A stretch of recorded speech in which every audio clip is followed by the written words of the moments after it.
Deixa eu compartilhar aqui.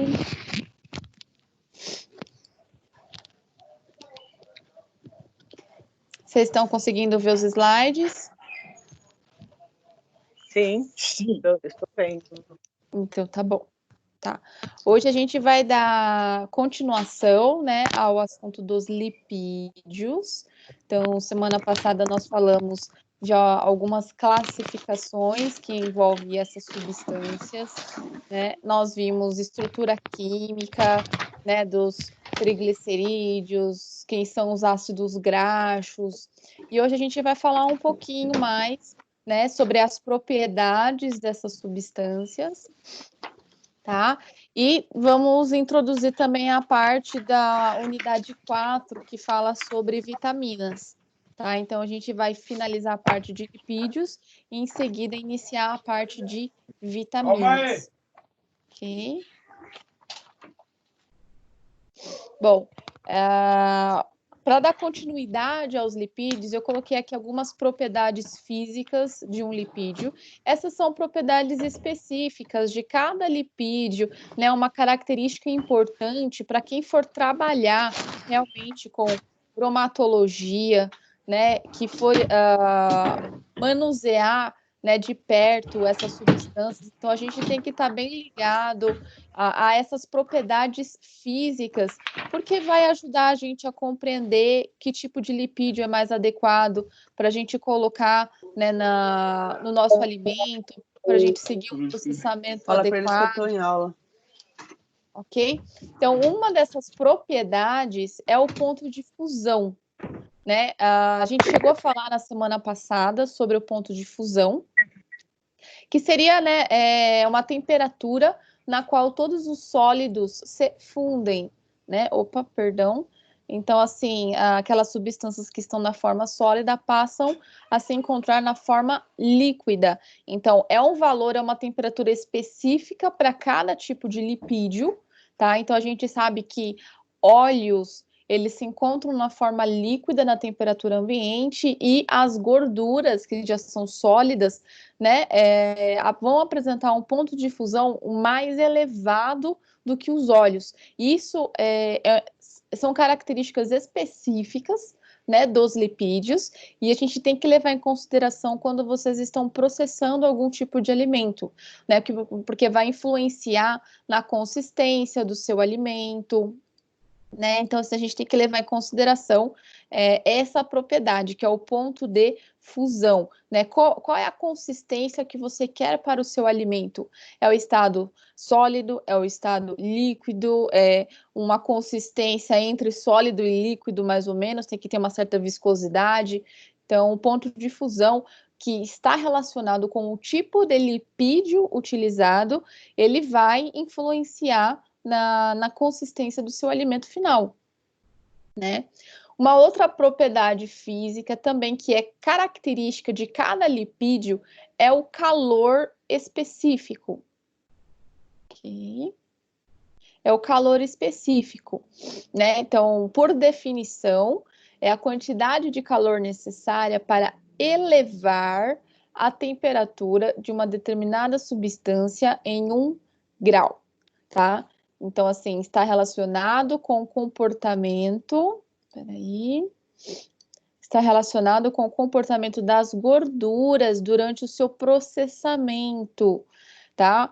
Então, significa que o calor específico das gorduras líquidas é 2 vezes maior do que as gorduras sólidas, tá? Então, tem a ver com uma propriedade específica de cada lipídio aqui no caso, que então, realmente, quem estiver manuseando, né, esse tipo de substância, né, tá lidando diretamente com a parte de bromatologia, a gente tem que levar em consideração essas propriedades físicas. Então, ponto de fusão é uma das características, esse calor específico, que é uma propriedade específica de cada lipídio, também devemos levar em consideração para a gente poder identificar, né, qual que é a temperatura adequada para eu submeter esse alimento, né, como que eu quero que a consistência final do meu alimento ele se apresente, né? Então, dependendo do tipo de lipídio, eu tenho que tomar esses cuidados. Uma outra propriedade também específica dos lipídios é a viscosidade. E a viscosidade ela está relacionada com o tamanho da cadeia de ácidos graxos, tá? Quanto maior a cadeia, mais viscosa é a gordura. Então, lembrando, o triacilglicerol, também chamado de triglicerídeo, ele vai ter na sua estrutura uma molécula de glicerol e 3 moléculas de ácidos graxos, né? Dependendo do tamanho desses ácidos graxos, não sei se vocês lembram que é uma cadeia de carbono, né? Dependendo do tamanho, quanto maior for o tamanho dessa cadeia, mais viscoso essa gordura ela vai se apresentar no nosso alimento, tá? Então, a viscosidade ela diminui quando aumentam as insaturações dos ácidos graxos que compõem a gordura. Lembrando, gordura saturada, geralmente elas são sólidas. Gorduras insaturadas, elas tendem a ser líquidas. Então, quanto mais líquido a minha gordura, menos viscoso ela vai se tornar.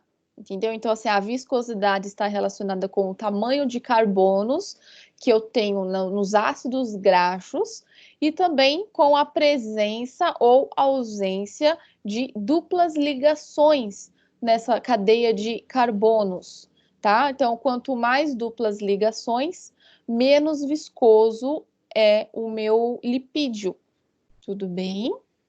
Qualquer coisa vocês me perguntam, tá?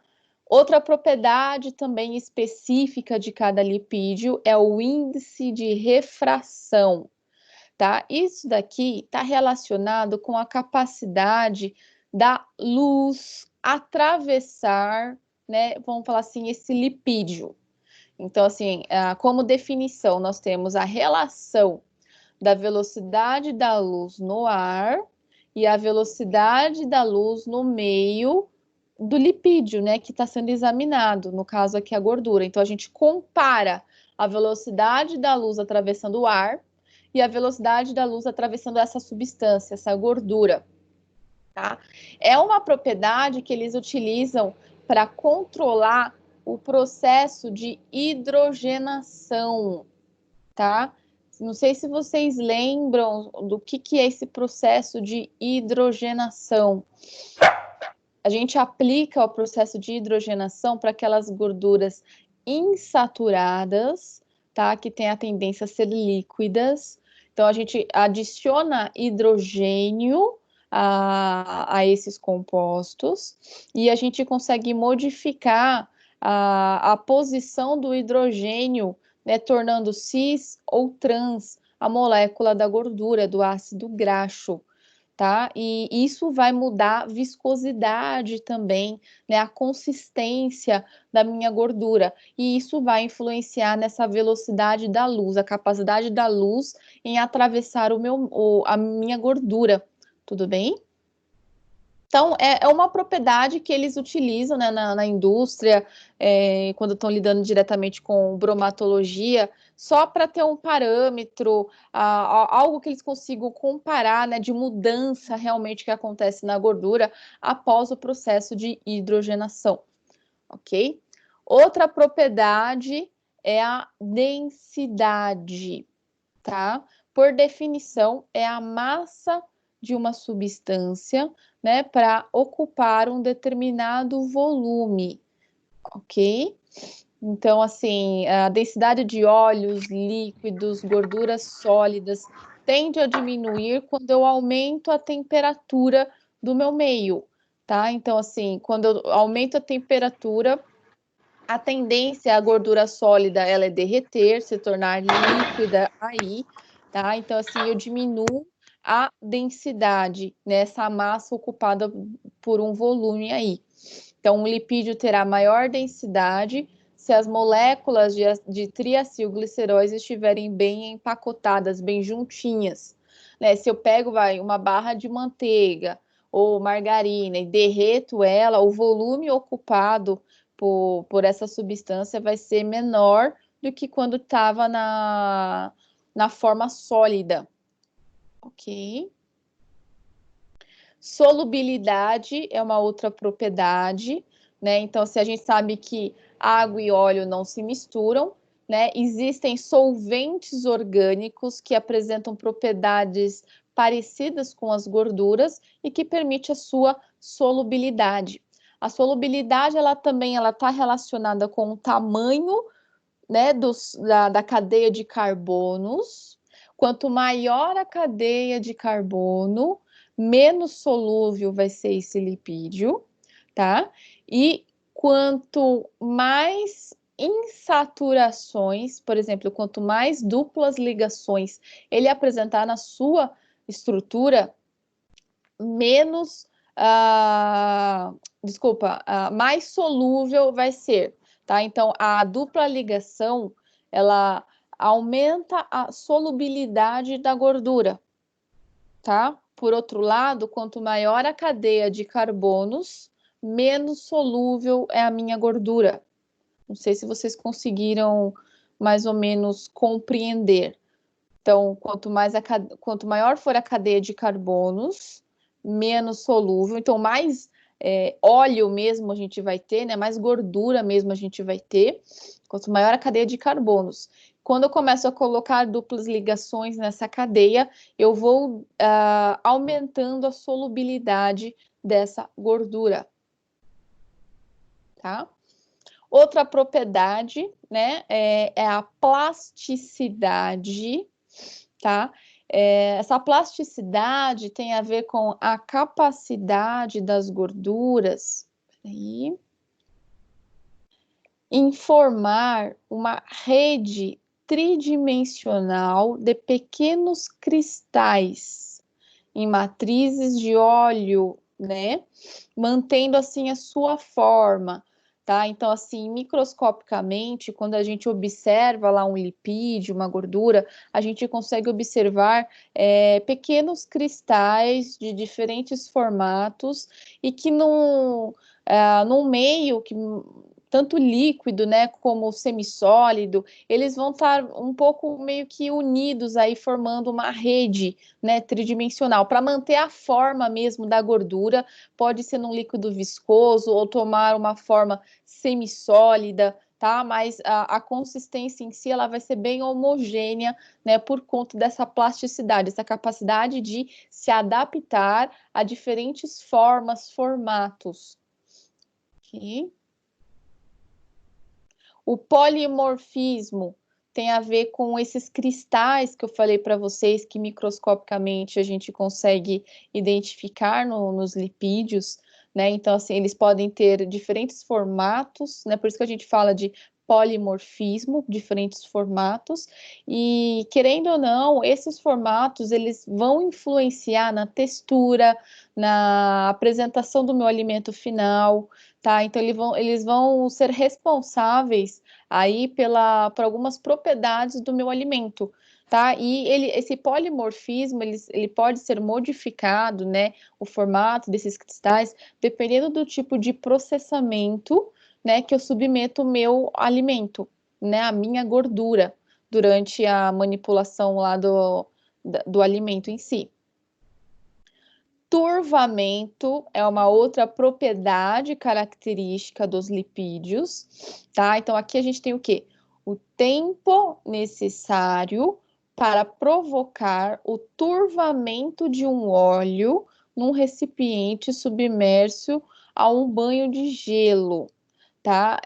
Isso aqui é um teste, né? A prova do frio, que alguns alimentos eles são submetidos para a gente observar se a gente não tem uma perda da estabilidade desse lipídio, né? Por exemplo, porque algumas substâncias, alguns alimentos, por exemplo, a maionese, que é a base de lipídio, e fica em geladeira, a gente não pode, de repente, perder a estabilidade dessa substância, de repente separar, né, o óleo da água que tem na maionese e ficar com uma coisa, um aspecto não muito agradável, porque isso já é uma perda da estabilidade. Então, assim, devido, né, como se fosse essa cristalização do lipídio, no meu alimento. Então, assim, muitos alimentos, eles passam por esse teste, né, o banho de gelo, para a gente poder identificar se eles são capazes de suportar esse tipo de temperatura, né, temperatura gelada, se isso não vai afetar a estabilidade da gordura, causar uma mudança na textura, no sabor, né, na qualidade do alimento final. Ok? Bom, as gorduras naturais nem sempre podem ser utilizadas na preparação e no processamento de alimentos. Por isso, foram desenvolvidos tratamentos em que é possível alterar os perfis de ácidos graxos, de modo que torne a gordura mais adequada à necessidade tecnológica. E eu cheguei a falar para vocês que a principal estrutura de lipídio utilizada nos alimentos são os triglicerídeos, né? Então, nos alimentos a gente encontra essa forma de gordura, os triglicerídeos, que é uma molécula de glicerol mais 3 moléculas de ácidos graxos. Esses ácidos graxos que estão presos, pendurados ao glicerol, eles podem ser de diferentes tamanhos, podem ser saturados, insaturados, né? Então a gente tem 3. Um pode ser diferente do outro, como os 3 podem ser iguais, tá? Então, dependendo dos ácidos graxos que estão pendurados, vamos dizer, nessa molécula de glicerol, isso faz com que essa gordura seja boa ou ruim, tá? Então, dentro da tecnologia de alimentos, a gente consegue modificar até mesmo esse perfil de gordura, de ácido graxo, né? Eu consigo mudar, não, eu vou tirar esse ácido graxo da molécula, vou colocar um outro, porque eu vou deixar mais adequado para o alimento, para o organismo, tá? Então, existem algumas ferramentas, tratamentos que a gente pode fazer, né, para modificar o perfil desses ácidos graxos nos triglicerídeos presentes nos alimentos. Então, aqui tem 3 tratamentos. Então, um deles é o fracionamento, o outro é a hidrogenação e o outro a transesterificação, tá? A gente vai falar de cada um deles, mas já para adiantar e diferenciar eles, assim, saibam que o fracionamento, ele é útil quando a gente precisa retirar algum ácido graxo desse triglicerídeo. Então, assim, a gente submete o produto a temperaturas específicas, que eu vou mostrar para vocês, e com isso você consegue separar, né, algum ácido graxo que às vezes não é desejável, que está presente naquele triglicerídeo, eu consigo fracionar, separar ele da molécula, tá? Então, fracionamento é essa técnica de você retirar, né, algum ácido graxo que tem a tendência a ser mais líquido, daquele que teria a tendência de ser mais sólido, né? A hidrogenação, nós chegamos a falar na semana passada, que é quando você adiciona uma reação química, que você adiciona moléculas de hidrogênio, tá? Nos ácidos graxos insaturados, tá? Eles vão acabar se comportando como moléculas saturadas, e aí a gente tem o quê? Aquele posicionamento das moléculas de hidrogênio. Se as duas estiveram do mesmo lado, eu tenho a molécula cis. Se os hidrogênios se encontrarem, né, em locais alternados na molécula de carbono, eu já vou ter a molécula trans. E o processo de transesterificação, que é quando eu modifico os ácidos graxos desse triglicerídeo. Então, lembrando, são 3 ácidos graxos, né, junto com uma molécula de glicerol, formando um triglicerídeo. Eu consigo mudar, eu tiro um ácido graxo e substituo por outro, tá? Tornando a molécula mais adequada nutricionalmente para o meu alimento, tá? Então, a gente consegue manipular o nosso lipídio de diferentes formas, como eu citei aqui para vocês. Então, fracionamento, hidrogenação e transesterificação. Tá? Vamos falar um pouquinho de cada uma delas. fracionamento, então é aquela capacidade de separar as gorduras, separar os ácidos graxos. Então, eu vou manter, né, as gorduras em uma temperatura específica, na qual os triglicerídeos de cadeia longa, que são os saturados, que têm a tendência de ser sólidos, vão se cristalizar, né? E aí eu consigo separar essa fase sólida da fase líquida, tá? Então, aquele triglicerídeo que tem tem ácidos graxos diferentes na sua composição, um que seria mais líquido e o outro seria mais sólido. Quando eu submeto esse triglicerídeo a uma temperatura específica, eu consigo separar esses ácidos graxos, separar aquele que seria mais sólido daquele que seria mais líquido, tá?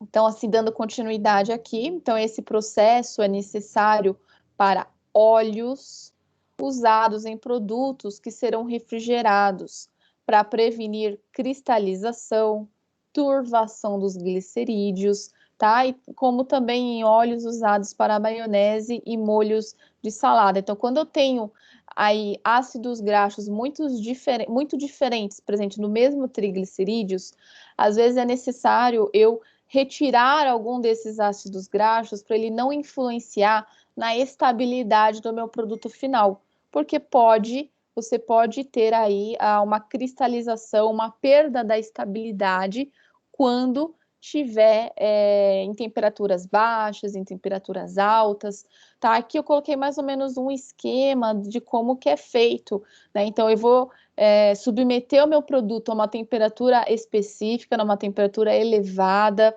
tá?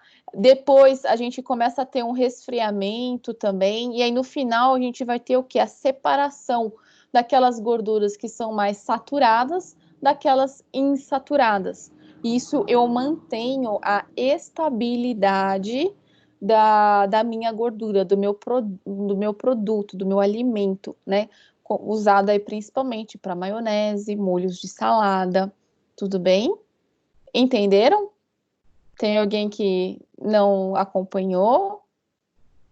Posso continuar? Estou falando muito rápido. Pode continuar, Bru. Então, tá bom, obrigada. Bom, a outra ferramenta, a outra tecnologia é a hidrogenação. Essa daqui a gente já comentou, essa é certeza que eu vou cobrar na prova de vocês, tá certo? Então, na hidrogenação, a gente adiciona hidrogênios à estrutura química dos ácidos graxos, lá nas duplas ligações. Então, lembrando, é um processo que eu faço para gorduras insaturadas, aquelas que têm duplas ligações na sua estrutura química, tá? E aí, uma vez adicionado, né, esses hidrogênios, se eles se encontrarem do mesmo lado, eu vou ter uma molécula cis, e se eles se encontrarem de lados alternados, eu vou ter a molécula trans, tá? Quando eu faço o processo de hidrogenação, eu mexo na consistência da minha gordura. Elas deixam de ser líquidas e passam a se tornar um produto mais sólido, né? Um pouco mais consistente, mais viscoso, né? Do que era inicialmente. Então, elas passam a se comportar como gorduras saturadas, ao invés de insaturadas. E aí eu modifico o sabor, textura, fica mais gostoso, aumenta o tempo de conservação dessas gorduras. O problema é quando eu tenho a gordura trans, que a gente sabe que causa um risco aí cardiovascular nos pacientes, nas pessoas, né, que ingerem grande quantidade desse tipo de gordura. Transesterificação é aquela tecnologia de eu substituir alguns ácidos graxos. Então, eu não vou simplesmente retirar o ácido graxo, eu vou substituir por um outro, de acordo com as propriedades nutricionais que eu quero empregar no meu alimento, tá? Então, eu faço um rearranjo dos ácidos graxos lá na molécula de triglicerídeo, tá? Então, alterando-se a composição de ácidos graxos, né, essas gorduras elas vão apresentar melhores propriedades nutricionais no meu alimento. É usado para produtos com alto valor comercial, como substitutos de manteiga de cacau e lipídios para alimentos infantis, né? Um exemplo aí. Mas seria a capacidade de eu modificar os tipos de ácidos graxos presentes aí no meu triglicerídeo, aumentando a propriedade nutricional, então, dessas substâncias, tá? Aqui só para vocês relembrarem como que é a estrutura do triglicerídeo. Então, aqui no caso, ó, então, a gente tem o glicerol com 3 ácidos graxos. Esse daqui é um exemplo de um triglicerídeo que ele é totalmente saturado. As 3 cadeias, elas não têm duplas ligações. Nessa outra aqui, 2 ácidos graxos são saturados, o outro é insaturado. Esse último aqui, ó, 2 ácidos graxos são insaturados e só um é saturado, desculpa. Então, essa última reação que a gente falou, que é a transesterificação, seria a capacidade de eu modificar, ó, por exemplo, eu quero substituir esse ácido graxo aqui, insaturado, por uma outra molécula saturada. Então, eu vou modificar, né, eu vou brincar aí de modificar esse triglicerídeo. Não, eu não quero esse perfil de ácido graxo, vamos modificar, colocar um outro no lugar. Então, eu acabo modificando a minha molécula de triglicerídeo, modificando, assim, os ácidos graxos nele contido. Ok? Certo? Bom, as gorduras, como um todo, né, esses triglicerídeos presentes nos alimentos, eles vão contribuir para a parte sensorial do meu alimento, para, no caso aqui, da textura, né? Então, assim, ela vai ser influenciada principalmente pelo estado físico do lipídio, se está na forma sólida, se está na forma líquida, né? O tipo de gordura utilizada também, ela é saturada, ela é insaturada, tá? Ela é gordura trans, não é gordura trans, né?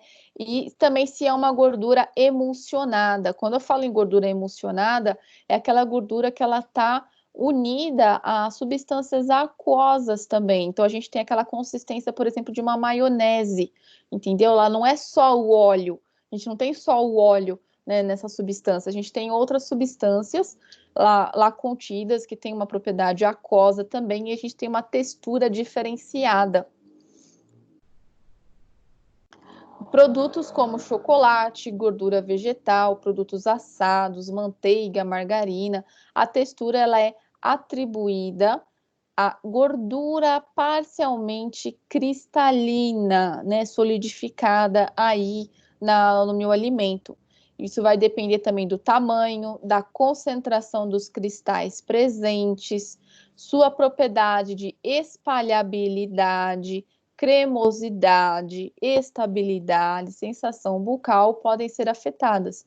Então, como são alimentos aí de consistência sólida, então a gente precisa ter a cristalização das gorduras para ela se mostrar, né, nessa forma física nesses alimentos, e aí vai depender da estabilidade, da capacidade de distribuição total no meu alimento, né, de se espalhar aí, se homogeneizar com os outros constituintes do meu alimento. Isso vai mudar a propriedade sensorial do meu alimento aí, né? Cremes, sobremesas, molhos de salada, maionese são emulsões, né? Como eu disse para vocês, toda emulsão, a gente tem uma mistura de substâncias oleosas com substâncias aquosas, tá? E aí a gente forma um produto bem cremoso por conta disso. Então a textura já ela é bem diferente, né, dos outros tipos de alimentos que contêm lipídios. Então, essa textura cremosa aí é atribuída às gotículas de gordura, que elas estão dispersas aí no meio aquoso, entendeu? Vocês lembram que tipo de substância pode ter essa propriedade emulsificante para criar aí uma emulsão? Vocês lembram que eu cheguei a falar que proteínas, algumas proteínas têm essa propriedade emulsificante? Então, alimentos ricos em proteínas vão facilitar essa emulsão quando a gente tem lipídios no nosso alimento. Então, a gente consegue criar essa emulsão, misturar substâncias aquosas com substâncias oleosas e aí trazer uma textura mais cremosa para o meu alimento. Ok? Em relação à aparência, então é um atributo sensorial que influencia na aceitação dos meus produtos. Então, assim, a cor dos olhos puros, ela pode ser afetada por diferentes substâncias, por exemplo, como a presença de clorofila, carotenoides, além de serem translúcidos. Já as gorduras, que elas são sólidas, né? Então, elas têm uma tendência a ser mais opacas devido ao formato, ao tamanho, à concentração de cristais, tá? Então, os óleos, como tem uma origem aí vegetal, dependendo, né, do processo de obtenção desses óleos, eu posso ter a presença de clorofila e ela se tornar mais verde, vamos dizer assim, né, esse tipo de óleo. Ou dependendo do tipo de carotenoide, vocês sabem o que é carotenoide? Já estudaram essa substância?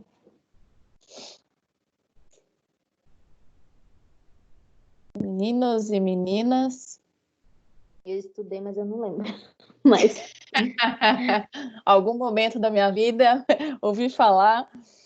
Os carotenoides são substâncias que dão cor aos alimentos, né? Então, assim, por exemplo, a cor, a cenoura, a cor ao tomate, tá? As próprias verduras também. Então, a cor dos alimentos, ela é influenciada por esse tipo de substância, que são os carotenoides, que a gente também fala que eles têm uma propriedade antioxidante no próprio alimento, tá? Então, dependendo do tipo de obtenção desses óleos, a gente pode ter a presença ainda desses carotenoides. Aí o óleo se tornar mais avermelhado, mais alaranjado, tá? Então, assim, a coloração em si do óleo, desse lipídio, ele pode ser influenciado tanto pela presença de clorofila, como também pela presença de carotenoides. E o óleo em si, ele tende a ser translúcido. O que seria isso? Quase que transparente. Então, a gente consegue, ele não apresenta aquele aspecto turvo. O óleo tem a tendência em ser translúcido. Já as gorduras, então, lembrando, a gente tem gordura saturada, quando a gente fala em gordura, a gente não tem mais essa capacidade de ser translúcida, né? Então, assim, são sólidos, a gente tem formações de cristais a partir desses lipídios, tá? Então, a tendência é ser mais opaco devido à compactação desses cristais lá na minha gordura. Né? Então, aqui com alguns exemplos de coloração de óleos para vocês verem que ela pode ser influenciada. Então, o óleo em si, ele não vai apresentar um único tipo de cor, pode ser influenciado pela presença de outras substâncias.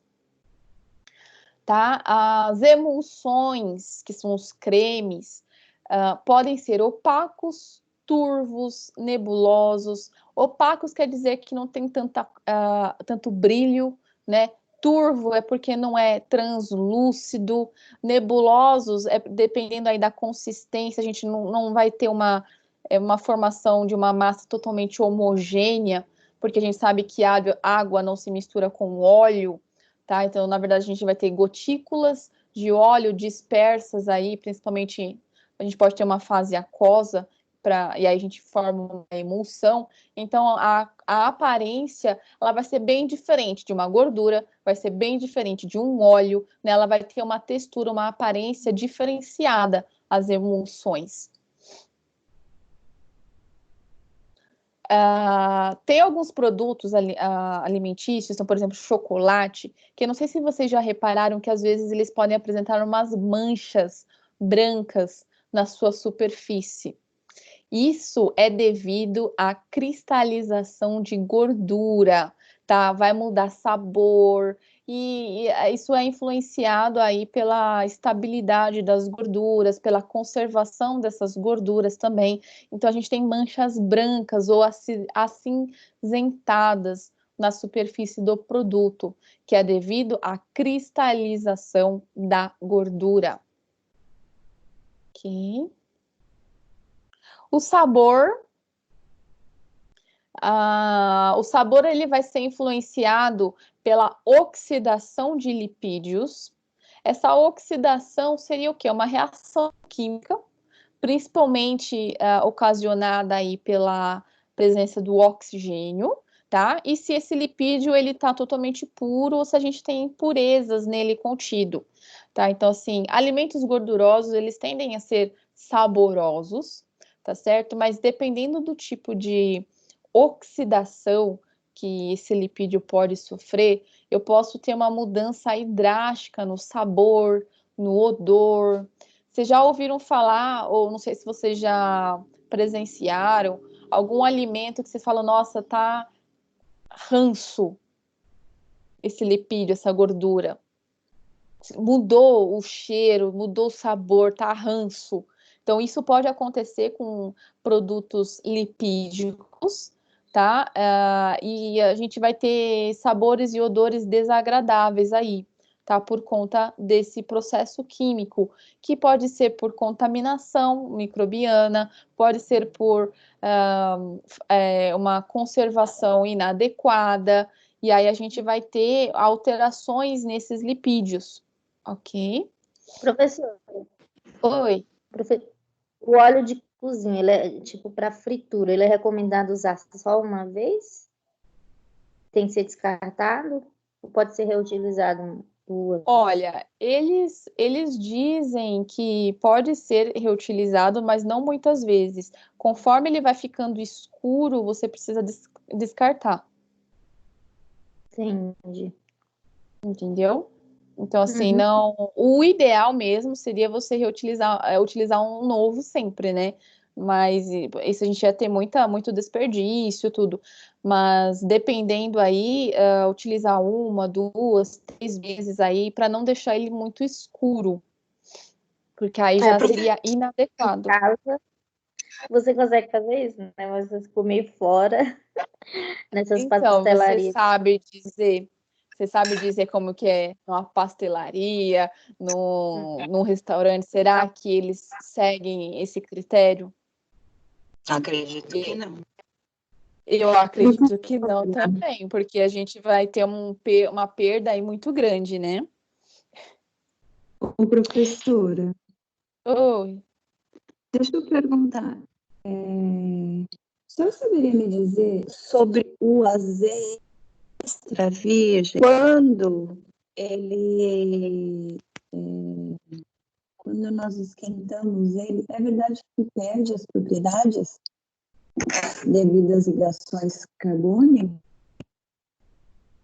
Peraí, você está falando do azeite. Quando a gente É. aquece ele, se ele vai perder as propriedades. Isso, as propriedades. Eu já ouvi dele, dizer né? que sim. Então, eu estou perguntando por isso, porque eu já ouvi falar que o azeite ele você só consegue Aquele frio, né? captar os nutrientes e com ele frio, né? Eu já ouvi falar A partir isso. que você esquenta, você perde as propriedades. E assim também são os de canola, milho, girassol. A partir do momento que você aquece, você perde as propriedades. Isso é fato? Olha, eu já ouvi falar, não sei te explicar com detalhes, mas a temperatura elevada, ela é capaz, sim, de causar alterações estruturais no próprio azeite, tá? Eu vou até depois separar um material para mandar para vocês, para a gente se aprofundar mais nessa área, mas é uma possibilidade, sim, de você perder as propriedades só com a temperatura elevada. Só um minutinho, Entendi. peraí. Entendeu? Mas eu vou separar um material para vocês, para a gente se aprofundar mais nessa área, porque realmente eu não sei né, explicar mais a fundo isso, mas a temperatura elevada ela pode causar alteração estrutural aí na nossa molécula, né, separação das gorduras, né, no nosso triglicerídeo que está presente lá no azeite, e aí você tem uma mudança nas propriedades nutricionais, tá? Mas aí eu vou separar um material para mandar para vocês, tudo bem? Tá bom, professora. Obrigada, viu? De nada. Ô, professora, Continuo. Oi, pode falar. só uma dúvida. Antigamente tinha um produto chamava banha vegetal hidrogenada. Esse produto hoje não existe mais no mercado. Você tá se entregando, hein, Luiz? Tá se entregando, hein, velho? Um pouquinho. Realmente, hoje em dia já não existe mais. Teve algum motivo especial para esse produto sair do mercado? A senhora sabe dizer se tem alguma propriedade negativa? A banha em si, ela tem uma origem aí animal. Mas ainda tem no mercado. Ainda tem no mercado a banha Eu acho vegetal. que ainda tem, que eu também cheguei a ver alguma coisa. Eu cheguei a ver esses dias até da marca Aurora. Um tabletinho assim, parece de queijo, assim.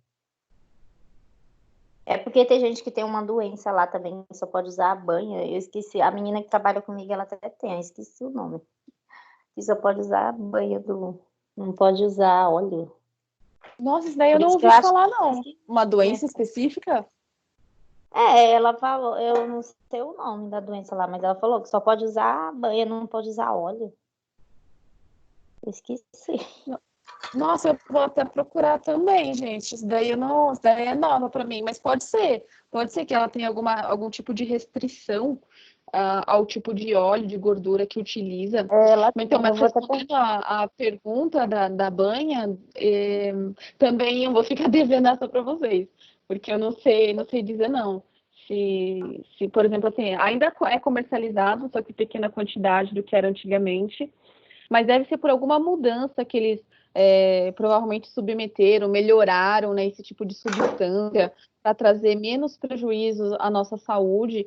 Qualquer tipo de óleo, a gente sabe que tem aquelas gorduras boas, as gorduras ruins, mas a gente não pode ingerir em grande quantidade, né? Toda gordura que sofreu o processo de hidrogenação, ela pode se apresentar na forma de gordura trans e causar aí um risco maior aos problemas cardiovasculares. Então, assim, a gente tem que tentar evitar aí um consumo elevado desse tipo de gordura, né?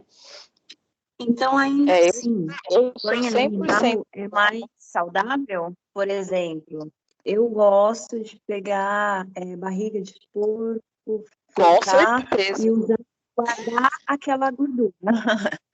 E guardar aquela gordura para o dia a dia. Então, acaba sendo mais saudável do que o óleo em si, os óleos enlatados. É 100%. Eu sou da seguinte opinião, que para mim, óleo de mercado, seja canola, seja sei lá o que for, é diesel de caminhão. É a única explicação que tem, entendeu? Não tem outra. Aí entra a banha de porco, entra o óleo de coco, entra manteiga. Porque assim, a gordura de origem animal, ela tende a ser saturada, e a de origem vegetal, ela tende a ser insaturada. E lembra que as insaturadas, às vezes a indústria alimentícia, ela faz o processo de hidrogenação. Esse que é o problema, a hidrogenação, que leva à gordura trans, entendeu? Então, assim, a gordura saturada, ela vai trazer menos problemas aí. Só que tudo é relativo em relação à quantidade que vocês ingerem, tanto de uma como da outra, entendeu? A tendência de vocês a produzir elevadas quantidades de triglicerídeos, colesterol no organismo de vocês, tá? Então, assim, a gente teria que evitar ambos os tipos de gordura. A gente precisa ingerir, né, para manter as funções normais do nosso corpo, mas evitar a ingestão elevada desses tipos de gordura aí. Tudo bem?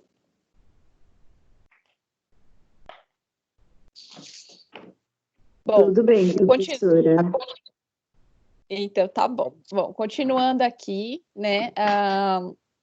As principais transformações químicas nos lipídios dos alimentos são rancificação hidrolítica, rancificação oxidativa e a reversão, tá? Todos esses tipos de transformações químicas vão mudar odor, sabor, né, do meu produto, do meu alimento que contém lipídio, tá bom? Trazendo aí um aspecto desagradável ao consumidor, né? E a gente pode perder as propriedades nutricionais também devido a essa transformação química.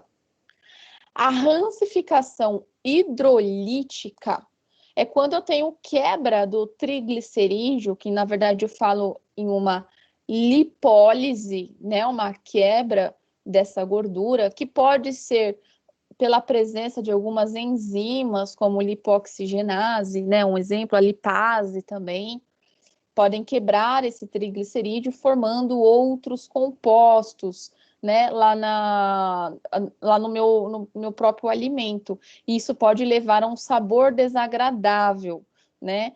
Por exemplo, um sabor de sabão no meu alimento, que não é nem um pouco aí agradável, né? Para o consumidor. Então, a gente fala que é um tipo de rancificação. O alimento ele fica ranço, né? Tá com aspecto de estragado, com um cheiro diferente, um sabor diferente. Então, a gente pode ter esse tipo de quebra ocasionada aí por enzimas ou agentes químicos. Então, a gente vai diminuir a qualidade das gorduras com sabor desagradável. Esse tipo de rancificação, ela acontece principalmente no leite de coco e no dendê, tá? Então, a gente pode observar essa rancificação hidrolítica. Então, começa a ficar com um cheiro ruim, aspecto de estragado. As lipases são as enzimas que estão presentes nesse tipo de rancificação. Elas podem estar presentes naturalmente nos alimentos ou ser proveniente aí de uma origem microbiana, tá certo? Então, houve uma contaminação no meu alimento e aí isso provocou, né, a presença aí dessas lipases que favoreceram a transformação química e o produto ficou ranço. Eu deixar na geladeira, né, o armazenamento a frio ou a esterilização desses produtos faz com que eu minimize a capacidade desse produto ficar ranço, né? Eu diminuo aí a probabilidade de ocorrer essa reação química de rancificação. Nós temos a rancificação oxidativa, e essa daqui é pela presença realmente do oxigênio. Eu começo a ter aí uma quebra da molécula, né, em moléculas menores, como aldeídos, álcools, hidrocarbonetos, cetonas, lactonas, ácidos graxos de cadeia curta, entre outros, que vai dar o aparecimento do ranço. Então, você tem quebra também da estrutura, tá? Mas devido a uma reação com o oxigênio diretamente, que vai atuar principalmente sobre as duplas ligações desse ácido graxo, tá? Então, esse tipo de reação, que é a rancificação oxidativa, leva à formação de radicais livres. E ela pode acontecer na ausência da luz. O fator que tem que estar presente é o oxigênio. Então, é a interação do lipídio da minha gordura com o oxigênio. E a rancificação oxidativa, ela é dividida em 3 partes, né? Então, a gente tem a primeira parte, que é a iniciação ou indução, a propagação e a terminação, tá? Vamos falar um pouquinho de cada uma delas. Iniciação ou indução. Então, assim, a gente tem a formação do radical livre, quando o lipídio ele reage com o oxigênio. Você já ouviu falar em radical livre? Alguém Sim, já ouviu falar? sim. Mas sabe me dar uma definição assim? É bom, é ruim? Por que que é radical livre? Eu sei que é ruim, mas eu não sei explicar por quê.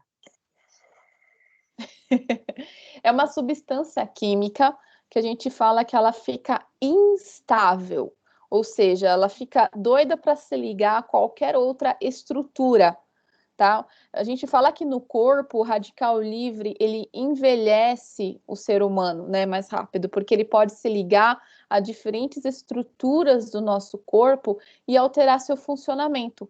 A mesma coisa acontece com o alimento. Então, o lipídio, a gordura, ela vai reagir com o oxigênio e ela vai se tornar um elemento instável, totalmente reativo. Aonde ele se ligar, ele vai formar uma nova molécula, tá? Então a gente fala que é um radical livre, pronto para se ligar a qualquer tipo de estrutura e transformar numa nova molécula. Deu para entender mais ou menos?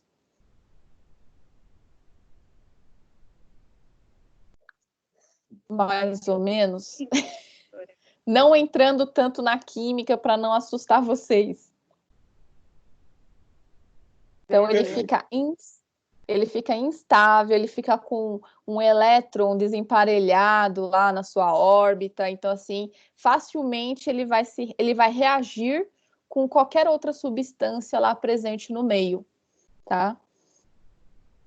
Então, essa primeira fase, ela é chamada de iniciação. Você tem a reação do oxigênio com a gordura, formando um radical livre, que a gente fala dos peróxidos. A propagação é a segunda etapa desse tipo de rancificação. Então, assim, os peróxidos, que são aqueles radicais formados, eles vão, como eu falei, reagir com outras substâncias, porque eles são instáveis. E a gente vai ter o que? Formação de novos radicais livres. Seria essa fase aqui. É nesse momento aqui que eu começo a ter o quê? Alterações sensoriais no meu alimento, né? Trazendo aí um odor característico de ranço para o meu alimento. Então, primeira fase, o lipídio reage com o oxigênio, forma peróxido, um radical livre. Segunda fase, o peróxido reage com outros elementos, formando mais radical livre. Nessa fase aqui já muda sabor e odor do meu alimento. E a gente tem a fase de terminação. Os radicais livres, eles agem entre si, a gente vai ter a finalização desse tipo de reação, porque você vai ter a formação de compostos estáveis. Então, assim, eles vão parar de reagir entre si. Só que aí a gente já vai ter uma mudança sensorial totalmente desagradável no meu produto, né? Vai mudar aroma, cor, viscosidade, ele vai se tornar impróprio para o consumo, ok? Então, essa fase de término, nós temos produtos estáveis. Então, eles não mais vão ser considerados radicais livres. Eles vão parar. Então, uma vez ranço, não tem como ficar mais ranço. Não sei se vocês conseguiram entender. Aconteceu todo tipo de reação química que podia ter acontecido naquele alimento, já está ranço, não tem como piorar ainda mais. Só se tiver uma contaminação microbiana naquele momento, no meu alimento. Mas eu já tenho alteração de aroma, de cor, de viscosidade. Algumas substâncias e fatores externos podem promover, acelerar esse tipo de rancificação oxidativa. A gente fala que são pró-oxidantes. Então, levam à formação de radicais livres, facilitam a rancificação oxidativa, que seria o radical já do oxigênio.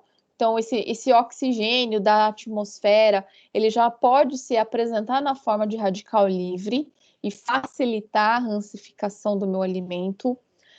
Presença de enzimas lá no alimento, lipoxigenase, radiações ionizantes, presença de metais como ferro, cobre, manganês, luz ultravioleta, temperaturas elevadas. Isso são fatores pró-oxidantes que vão facilitar a rancificação oxidativa. Facilita essa reação com o radical livre, tudo bem? E essa mudança sensorial no meu lipídio, na minha gordura. Como forma de combater esse tipo de processo, nós temos os antioxidantes, que eles vão reagir diretamente contra o radical livre, tá? Então, assim, a gente fala que o antioxidante, ele neutraliza o radical livre, impedindo com que ele reaja com outras substâncias, e isso impede a formação de um odor, um sabor desagradável no meu alimento. Esses antioxidantes, eles podem estar presentes no alimento mesmo, ou podem ser adicionados ao alimento durante o seu processamento. Então, nós temos compostos fenólicos, ácido ascórbico, EDTA, carotenoides, BHA, BHT, que a gente pode adicionar, e todos eles são antioxidantes, conseguem conservar melhor esse alimento, evitando essa rancificação oxidativa. Tudo bem?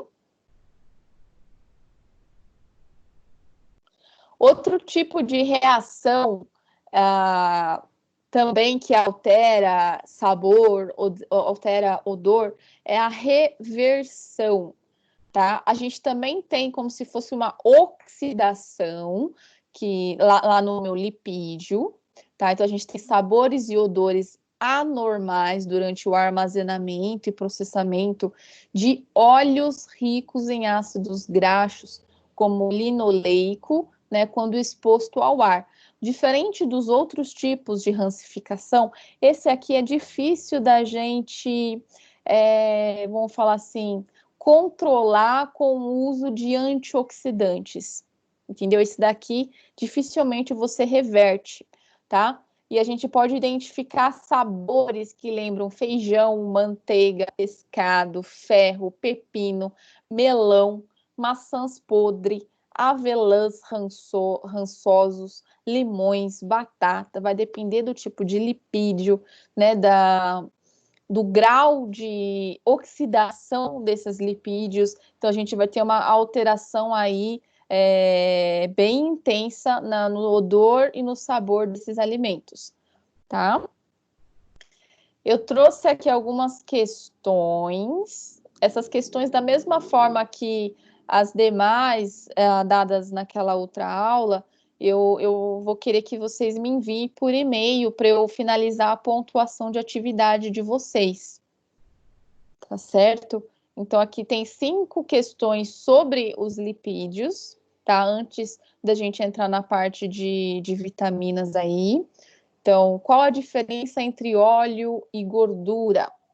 2. Como a molécula de ácido graxo na configuração trans se apresenta no espaço?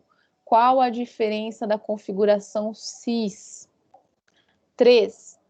É possível modificar quimicamente uma gordura para melhorar seu valor nutritivo?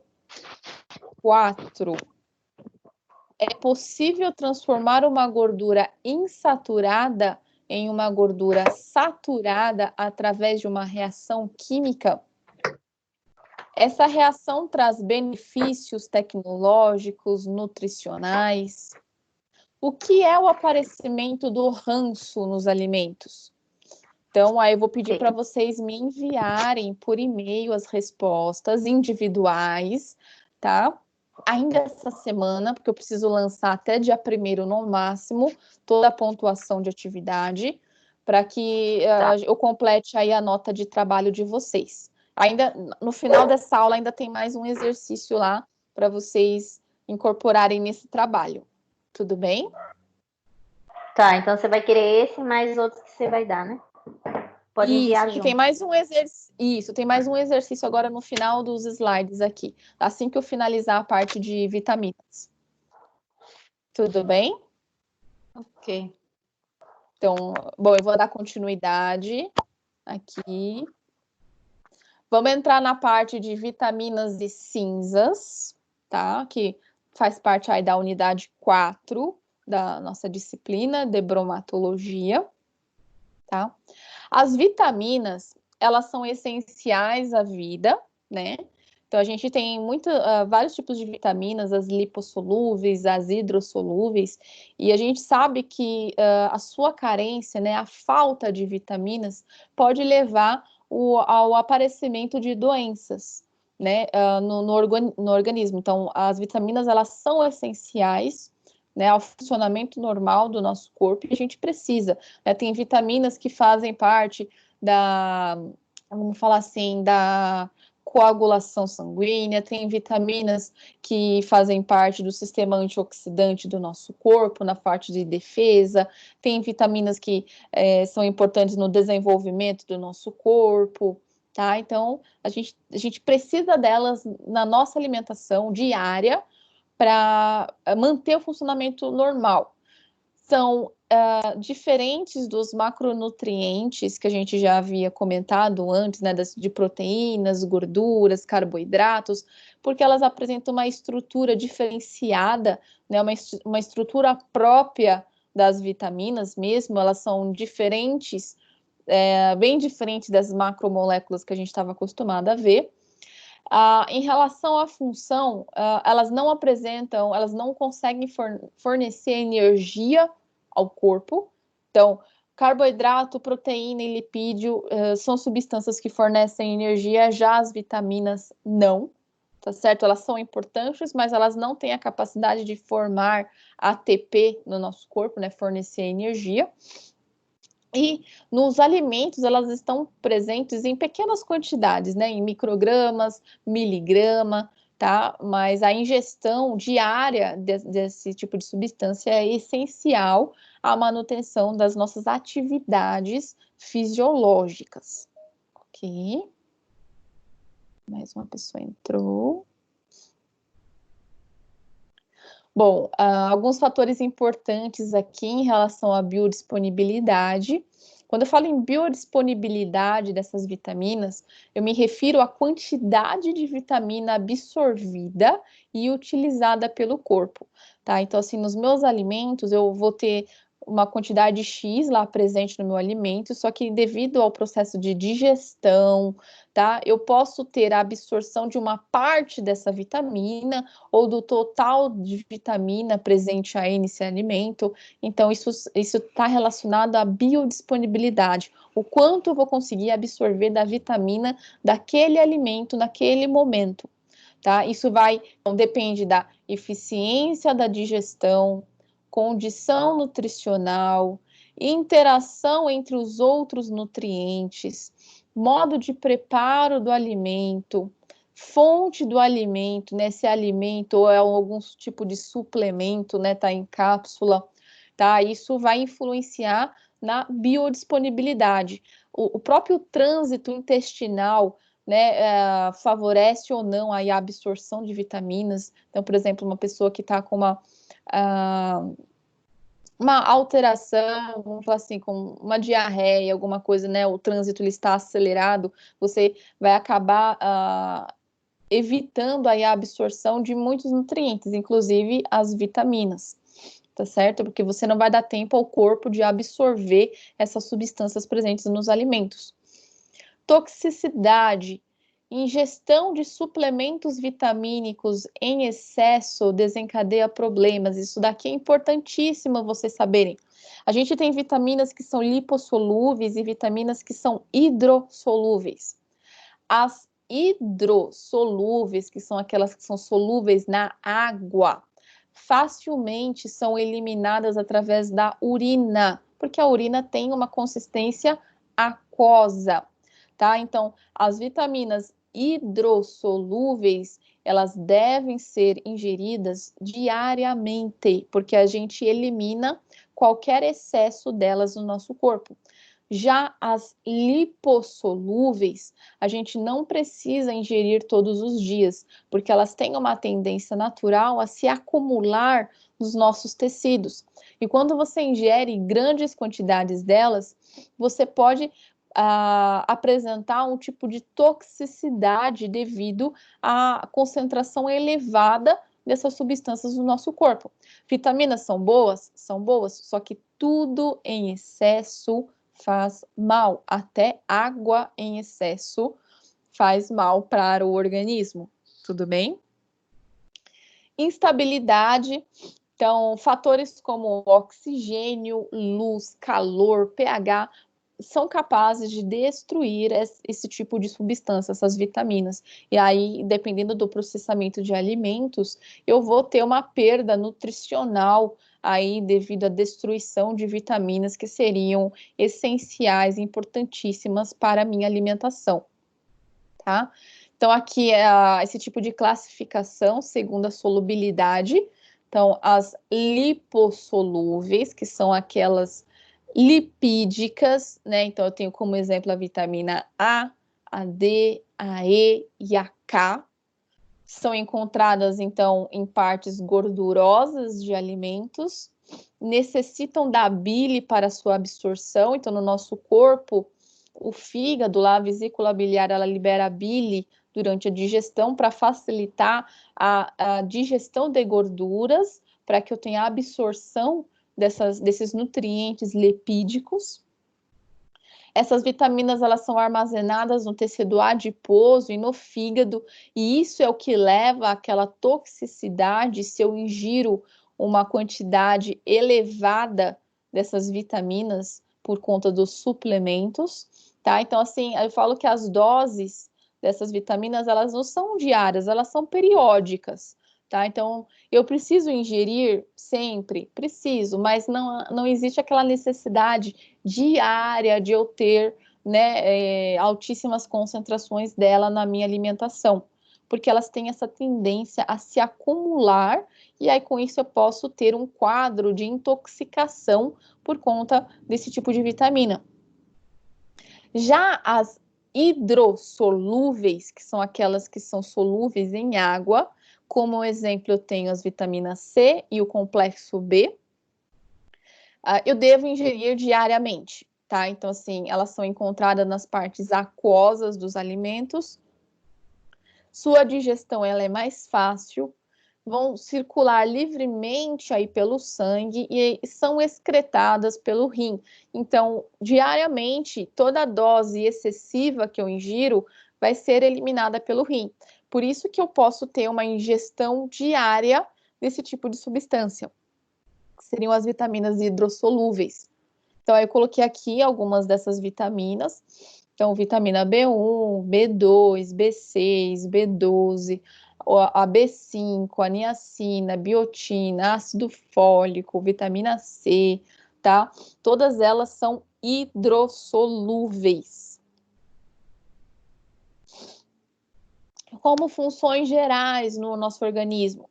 Atuam como cofatores na regulação genética e nas regulações de reações bioquímicas. Lembram quando a gente estava vendo a parte de proteína, que eu falei que as enzimas, elas são catalisadores de reações químicas, ou seja, aceleram reações químicas? Então, as vitaminas, muitas delas, elas atuam como se fosse em parceria com a enzima. Por exemplo, a enzima, ela só vai funcionar se a vitamina estiver presente, tá? Então, assim, muitas reações químicas precisam desses cofatores, dessa participação de uma outra substância, no caso aqui de vitaminas, para que a enzima atue como catalisador e eu tenha uma reação química eficiente no meu corpo. São componentes para o sistema de defesa corporal, né? Muitas são antioxidantes, nos protegem de radicais livres. Podem estar envolvidas como precursores aí de sabor e podem ser desativadoras de radicais livres também. Aqui. existe uma forma de a gente determinar, né, as vitaminas nos alimentos, que é através da cromatografia líquida de alto desempenho, tá? A gente consegue aí, através de uma coluna de separação, né, eu ter a separação dessas vitaminas presentes no meu alimento e eu conseguir quantificar, né, o tipo de vitamina, a quantidade presente em cada alimento. Então, existe esse tipo de tecnologia de a gente conseguir identificar e quantificar o teor de vitaminas dentro de um alimento. Ok. Tá, tudo bem. Em relação às cinzas, né? O que seria as cinzas? Determinação de cinzas em alimentos. O que é a cinza? O que vocês acham? Existe alguma coisa nessa cinza? Sim, professor. Queimando a matéria orgânica do alimento, o que sobra vai sobrar os minerais, que são as cinzas. Perfeito, exatamente. Então, toda a matéria orgânica eu vou acabar destruindo, né, quando eu aqueço esse alimento, e a gente vai ter o quê? Os minerais, né, que vão estar presentes nessas cinzas. Então, um dos testes comuns que a gente faz nos alimentos é o teor de cinzas, né, que dá para a gente quantificar também a quantidade de minerais que estavam presentes nesse tipo de alimento. Né? Então, o que é a cinza? É todo o resíduo inorgânico remanescente, né, o que sobrou após a completa destruição da matéria orgânica do alimento. Durante essa queima, a gente tem o quê? A volatilização de muitas substâncias que acabam evaporando. Então, na verdade, o que sobra na cinza é todo o material inorgânico aí que sobra e a gente consegue quantificar também. A gente consegue ter um parâmetro, né, do que estava presente no meu alimento. Ok? Então, aqui, só para vocês compreenderem melhor, então, o meu alimento, ele vai ter uma parte orgânica e uma parte inorgânica. Então, a inorgânica seriam os elementos químicos, né, que eu posso ter ferro, cobre, manganês, zinco. Material orgânico, eu posso ter o quê? Carboidrato, lipídio, proteína, tá? Isso eu incinero, ok? E o que vai acontecer? Então, matéria orgânica, muitas delas volatiliza, né? E a inorgânica, ela fica retida nessas cinzas. E aí, dependendo do tipo de substância, eu vou encontrar em pequenas quantidades, né? Traços, por exemplo, de iodo, flúor, pequenas quantidades de alumínio, ferro, cobre, manganês, zinco e altas quantidades aí de potássio, sódio, cálcio, magnésio. Então, vai depender do tipo de alimento também, tá? Então, assim, a cinza obtida não é necessariamente da mesma composição que a matéria mineral original do alimento, porque há perdas por volatilização, ou seja, muitas substâncias elas evaporam durante a incineração. E aí vou ter restos, né, daquilo que não se altera, tá certo? Alguns elementos químicos que acabam presentes aí no processo de incineração e que eu calculo e eu tenho a porcentagem de cinzas no meu produto final. Aqui tem alguns exemplos desses teores aí de cinzas que pode representar, né, dependendo do tipo de elemento presente nessas cinzas, pode indicar um alimento ou outro. Por exemplo, cálcio, a gente vai ter em grande quantidade em laticínios, nozes, cereais, peixes. O fósforo, laticínios, carnes, cereais, ovos, peixes, legumes. Ferro, carnes, ovos, leguminosas. O sódio, sal, laticínios, frutas, cereais. O enxofre, alimentos ricos em proteínas. O zinco, frutos do mar, tá? Então, assim, dependendo do tipo de alimento, eu vou ter aí uma porcentagem de cinzas, né, após a minha incineração. Ok? Então, é uma das avaliações bromatológicas que é feita nos alimentos. Ok? Então, aí dependendo do tipo de elemento, ele pode ser considerado um micromineral ou elemento traço, né, que a gente encontra em pequenas quantidades, como ferro, zinco, selênio, ou macrominerais, a gente encontra em grandes quantidades, né? Então, cálcio, potássio, potássio, fósforo, enxofre, sódio, cloro, magnésio, ok? Então, são elementos que não são destruídos pelo calor, tá? Como que é feita essa determinação de cinzas? Então, a cinza seca é o procedimento mais utilizado. A gente utiliza fornos do tipo mufla para fazer a incineração, tá? Que a gente eleva a temperatura de 500 a 600 graus, tá? Então, primeiro a gente pesa parte da nossa amostra do alimento, né? Aproximadamente 2 gramas, né, da amostra em um cadinho, que seria esse tipo aqui, né, de recipiente de platina ou porcelana. Previamente vai incinerado, esfriado e tarado para a gente não ter nenhum tipo de contaminação nesse recipiente, tá? E aí essa amostra ela vai ser carbonizada, então a gente vai levar a mufla inicialmente a temperatura mais baixa e depois eleva a essa temperatura. Então, dependendo do tipo de alimento, eu vou ter uma temperatura específica: manteiga, frutas, carnes, açúcares, vegetais, cereais, laticínios, grãos e ração. Então, eu tenho uma temperatura já definida, a qual deve ser submetido a esse cadinho na mufla. Depois eu retiro essa mufla e levo ao dessecador para que eu não tenha nenhum tipo de umidade, né, contaminando a minha amostra, a minha cinza. Isso até chegar à temperatura ambiente, e depois eu vou pesar novamente esse cadinho para ver quanto que ficou, né? Qual é o peso dessas cinzas no final. Então, antes de levar a mufla, eu já vou ter o peso anotado desse recipiente, tá? Aí eu vou colocar o alimento, aí eu levo ao incinerador, tá? Depois coloco dentro do dessecador para eu não ter contaminação de umidade. Chegou na temperatura ambiente, eu vou pesar novamente o cadinho com a cinza e ver a diferença de peso, tá? Isso vai ser considerado a porcentagem de cinzas do meu alimento. Então, aqui tem algumas imagens de mufla, que é esse incinerador. Ok. Tá, a gente fala aproximadamente 2 gramas de amostra, mas aí vai depender do tipo de alimento também que a gente está se referindo.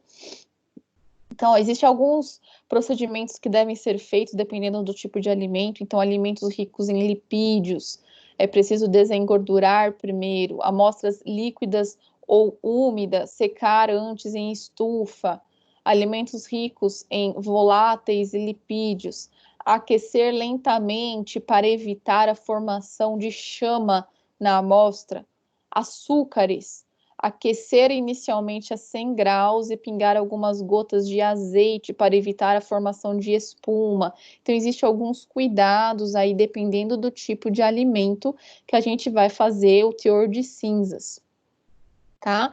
Aqui tem um exemplo, então, de 3 amostras, tá? O peso inicial do cadinho, né, do recipiente vazio. Aqui, a quantidade de amostra que foi colocada em cada um deles. E aqui, o peso do cadinho mais as cinzas, depois da incineração, tá? Então, o que sobra no cadinho após a incineração são as cinzas. Então, a gente vai fazer um cálculo para isso, né? Porcentagem de cinzas. Então, peso das cinzas dividido pelo peso da amostra multiplicado por 100. Tá? Então, aqui, ó, esse valor final aqui é do cadinho mais cinzas. Como que eu descubro o valor das cinzas? Eu pego esse valor menos esse. Aí eu vou descobrir só o que é cinza. Mesma coisa, eu vou pegar esse valor menos esse. Eu descubro só o que é cinza. Esse menos esse. Aí, esse valor que eu descobri, eu vou colocar aqui, ó, no peso das cinzas. E aí, eu divido pelo peso da amostra. No final, eu multiplico por 100. Então, para cada uma dessas amostras, eu vou ter uma porcentagem de cinzas. É difícil, turma, calcular? Não, Pro. Não, né? Então, Não. aqui, ó, eu tenho um exemplo que vocês vão ter que calcular a porcentagem de cinzas. E aí, esse exercício que eu quero que vocês entreguem junto com aquelas questões também. Então, são 3 amostras, eu tenho o peso dos 3 cadinhos, o peso Professora, pode voltar o slide anterior, por favor? o anterior, tudo bem, aqui.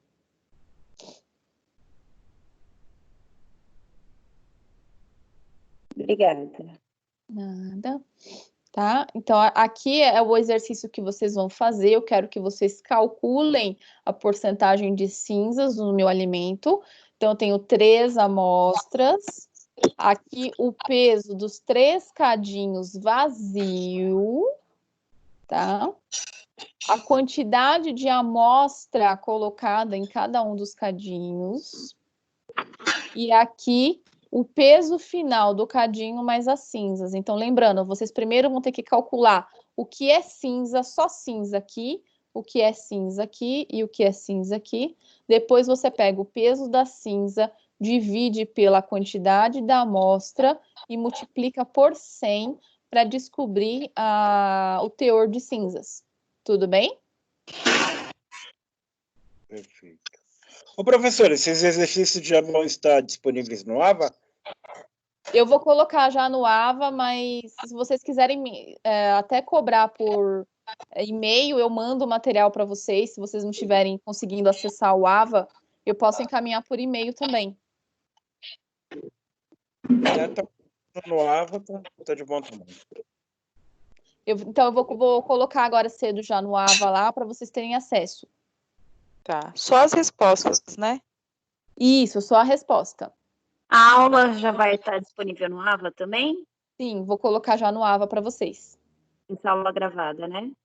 Então, a gravada, eu ainda falta, porque assim que eu finalizo aqui, eu preciso baixar o vídeo, jogar no YouTube para jogar lá no AVA de vocês. Então, demora um pouco. E ainda hoje eu preciso ir trabalhar, né? Eu vou para o hospital lá trabalhar. Então, pode ser que entre hoje e amanhã eu coloque para vocês a aula gravada lá no AVA. Tudo bem. Tá bom? Tá bom, professor. Então, tá bom. Bom, eu espero que todo mundo tenha compreendido, acompanhado aí a aula, tá? Agradeço a atenção de todos, que vocês tenham um ótimo dia aí, uma ótima semana. E aí, qualquer coisa, vocês vão me escrevendo, tá? Eu acho que entre hoje e amanhã vocês conseguem me enviar essas questões, né? Eu creio que tranquilo. Então, Você tá bom. colocando agora no AVA, a gente já tem mais uma noção para reler. Tá, eu já vou pôr lá para vocês. Vou fazer Certo? força para pegar, professora, que agora eu vou dormir um pouco e mais tarde eu vou ver se eu faço. Tudo bem, sem Que problema. eu trabalhei a noite toda e eu descansar um pouco. Não, merecido. Tem que descansar mesmo. O corpo pede, né? Obrigada. Beijo. Obrigada, gente. Obrigada. Beijos para vocês. Beijos. Uma boa semana. Para vocês também. Tchau, tchau.